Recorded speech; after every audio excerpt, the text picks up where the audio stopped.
Hello, and welcome to my Battlefield 5 Firestorm revisit. In today's video, we're going to take a look at Battlefield 5's Battle Royale mode, Firestorm, and see if it was a success or a failure, and see if it's worth playing in 2020 and beyond. Let's get into it.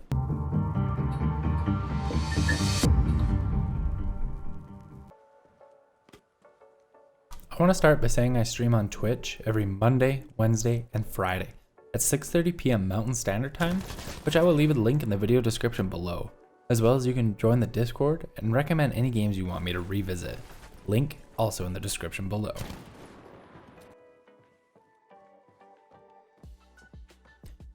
So I was recently talking to some buddies of mine, and I didn't even realize that Battlefield 5 had a Battle Royale mode, and it inspired me to make this video. For those of you who don't know, Battlefield 5 was not so popular on launch, with some claims of EA's shoving woke culture and reviews claiming it was buggy, lacked content, and was a stripped down version of Battlefield 1.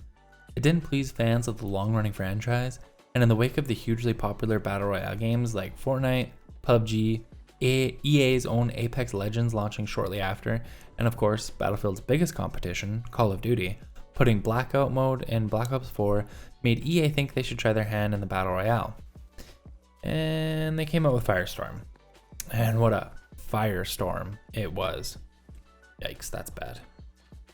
Anyways, spoiler alert, it has the same problems the base game has, and it was not the savior EA thought it was going to be.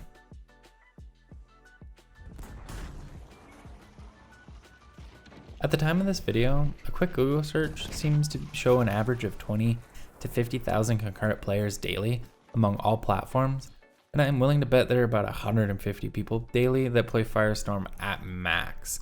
I went into this video fully expecting it to take a long time to find a game, even if I could.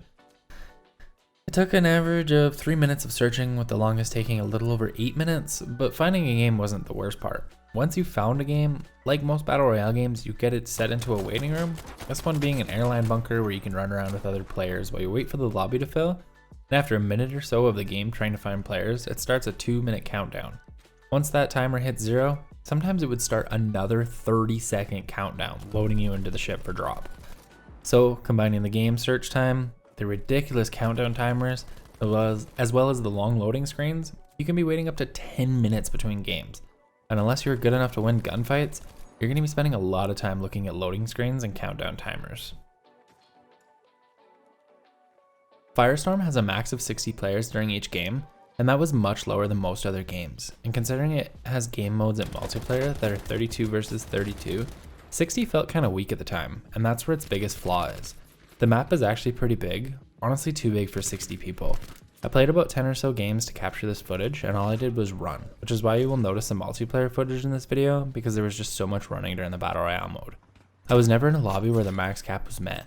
I noticed between 38 and 42 players on average, and the most I had was 50, which is far off from the 60 player limit. Which, now thinking about it, I feel like that 150 daily player is a bit high, at least on the PS4. It definitely felt like I was playing a walking simulator most of the time, and I would end up waiting in the plane to see where other people were heading so I could quickly jump into action. Because if I jumped even halfway across the map, I would run forever to find anyone.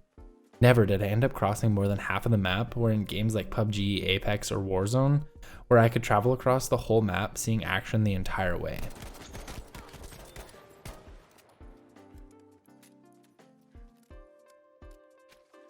Gameplay was exactly what you expect from a Battle Royale. Drop in, find loot, kill the other players to be the last man standing, but constantly on the move because the ring of fire is closing in on you. Yeah, I found myself singing the Johnny Classic pretty much the whole time I was playing this mode. It has that typical Battlefield feel to it. If you've ever played a Battlefield game, you just know how it feels. I can't describe it, but you understand what I'm talking about. The thing that frustrated me the most was there was no gun attachment and no gun upgrades. You picked up a gun, and that's what you got. You can get an AR with no scope, or some scope that you didn't like with no way to remove it or replace it with any other. The customization was totally missing from this mode. You got what you got, and that was it. It quickly became stale, wondering if the sniper I was about to pick up even had a scope, or I was just going to have iron sights with no way of adding them later. No stock upgrades for recoil control, nothing.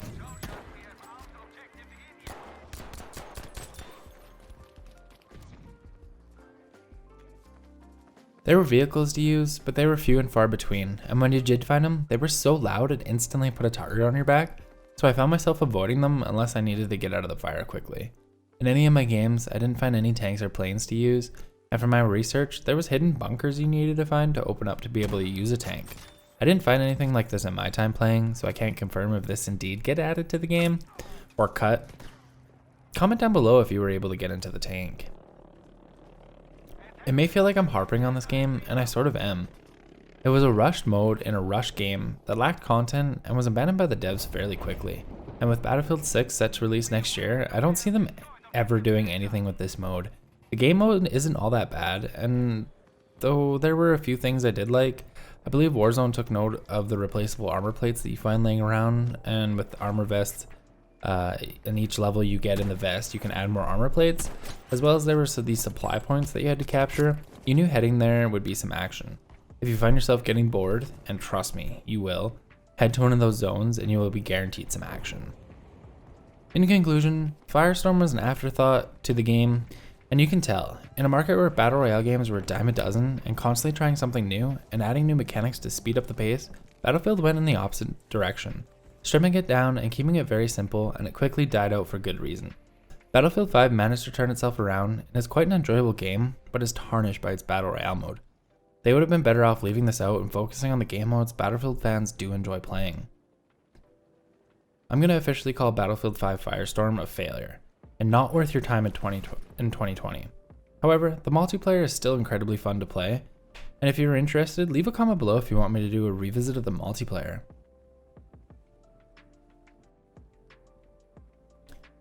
Honestly, there isn't much to talk about Firestorm, and that's why this video is so short. Regardless, I hope you enjoyed this revisit of Battlefield 5 Firestorm in 2020, and if you did, don't forget to leave a thumbs up and subscribe for more content like this. And as always, happy gaming. Enjoy,